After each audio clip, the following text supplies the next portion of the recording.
अस्सलामुअलैकुम दोस्तों, क्रिकेट की ताज़ा तरीन अपडेट हासिल करने के लिए मेरे चैनल को सब्सक्राइब कर लें। क्रिकेट की तारीख के 10 तेज तरीन गेंदबाज। 150 किलोमीटर फी घंटा से ज्यादा की रफ्तार से उड़ने वाली गेंद की तासीर से इनकार नहीं किया जा सकता।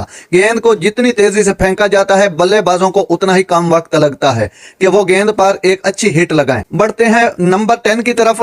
शेन बॉन्ड न्यूजीलैंड के जो 10वें नंबर पर मौजूद हैं। 156.4 किलोमीटर फी घंटे की रफ्तार से उन्होंने गेंद फेंकी। इसके बाद नंबर 9 की तरफ बढ़ते हैं। पाकिस्तान के मोहम्मद शमी, जिसने 156.4 की स्पीड से यह गेंद की। उसके बाद नंबर 8 की तरफ बढ़ते हैं। ऑस्ट्रेलिया के मिचेल जॉनसन, जिन्होंने 156.8 की स्पीड से गेंद की। उसके बाद नंबर 7 में Fidel Edward, West Indies, 157.7 kilometre फी घंटा की स्पीड से उन्होंने बॉल की। Number 6 Andy Roberts, West Indies के 159.5